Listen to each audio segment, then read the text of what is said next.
I think that people are starting to get tired of like that over sharpened, over saturated look, and it's kind of come back full circle going into now everybody wants to get that film look from old film cameras.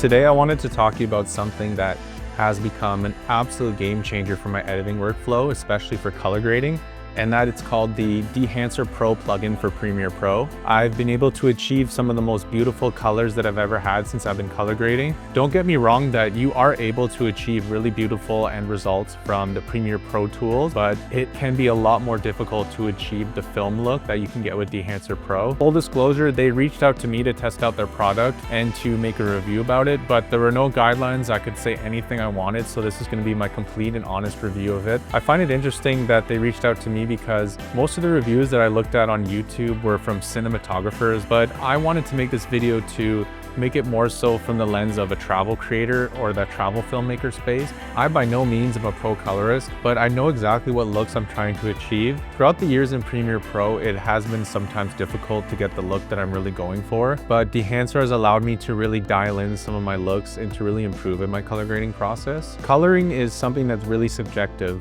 When you're first starting out, you have all these rules of what you should do with white balance and saturation and contrast. I find that as you start getting years into it, you start to kind of bend the rules because you find the rules kind of restrictive when it comes to filmmaking. You want to branch out there, create your own kind of visual style. I've really kind of changed how I look at color grading. It's more so a tool for storytelling than it is for just making your videos look beautiful. Example of that can be, you know, a nice, beautiful, warm image that makes you feel happy, or you can do one that's a lot more cooler, makes you sad. A good example of this is in my last video where I went to Rome. I wanted that feeling of kind of nostalgia, an old romantic kind of film, and I found that Dehancer allowed me to really dial in and achieve this look for that video. I wanted it to almost feel like we were looking back on our own memories, and I think that Dehancer was really helpful in achieving that look. I would say that there are 4 aspects to color grading that help you achieve this film look. The first one being that with all the film stocks available with Dehancer, they have tons. I'm not sure actually exactly how many film stocks they have, but there's plenty of them. The film look is more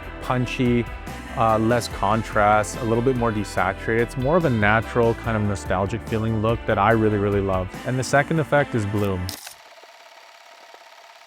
Bloom is also something that you can achieve in Premiere Pro that I used to do quite often, but I'm going to be honest, it's a huge pain in the ass and I wouldn't recommend it. And the other way to achieve the look is there's a filter that you can screw on your lens. They're called Black Pro Mist filters.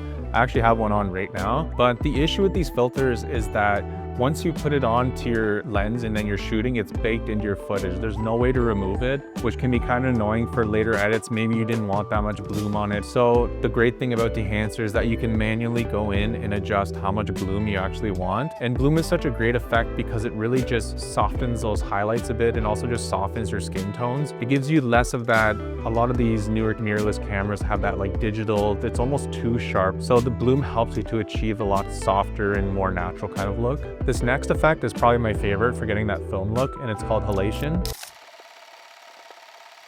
So I'm not super technical or anything, but essentially halation is in the super contrasty parts of your image where really bright parts meet really dark parts. There's this sort of red glow that appears, and that's something that's usually achieved with film stock. This is something that can definitely be overdone quite easily. So I like to keep it between the 35 to kind of 60 millimeter range, or you can even do manual adjustments in Dehancer. It's quite easy to do it too, because if you overdo it, it looks like your whole image is just basically red and glowing. For a lot of these effects, it's better to be quite subtle with them. It's a little detail that most likely your audience isn't going to notice, but it is one of, I would say, the more important aspects of the film look. And then obviously we have to talk about film grain. This is something that you definitely can achieve in Premiere Pro, and I'm sure some of you have done it where you just get an overlay and then you change the opacity and then it goes over your image. But it never really quite looked right when you did that. I find that Dehancer actually moves and kind of manipulates your image and it looks far more natural. Why I like grain is because it gives you that nostalgic kind of texture to your films. It makes it seem just more real. I love adding grain, but like any of these effects, it's also super easy to overdo. What I love about Dehancer is how intuitive it is. When you first start opening the program, it can be a little bit daunting and confusing at what exactly everything does for your image. But once you kind of get the hang of things and you just play around with the sliders to see what they do, it starts to really get intuitive and a lot easier that way.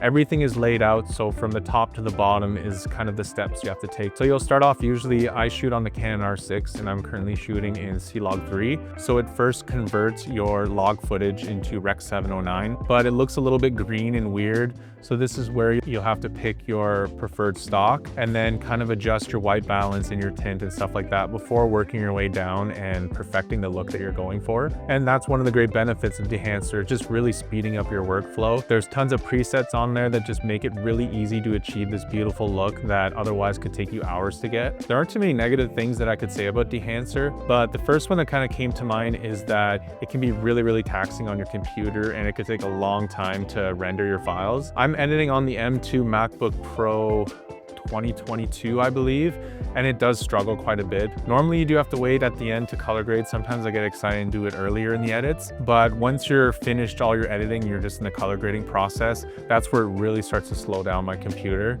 I think it's a trade-off in a way because yes, it does slow down my computer a little bit, but then on the other hand, it speeds up my workflow when it comes to color grading because that actually takes me the longest to do normally. It's worth the trade-off for me. And the other issue I have with Dehancer is it is quite expensive, and when you buy the license, it's only for one software. It's not shared across all like DaVinci and Final Cut Pro. You're either locked into Premiere Pro or one of those other softwares. I wish it was like a little bit more flexible, and it is quite expensive for people that are probably starting out, but if you're a little bit further in your color grading journey, I definitely would recommend it because it might be expensive, but on the other end, it's speeding up your workflow because you're spending less time editing and you're going to spend more time posting and creating. For me, Dehancer has become a regular part of my workflow. I know this wasn't like the most technical review or anything like that, but I just wanted to kind of briefly talk about this new software that I'm using and how much it's benefited me. If you're interested in like a more in-depth video, I can definitely get into that. So I'll see you guys in the next video.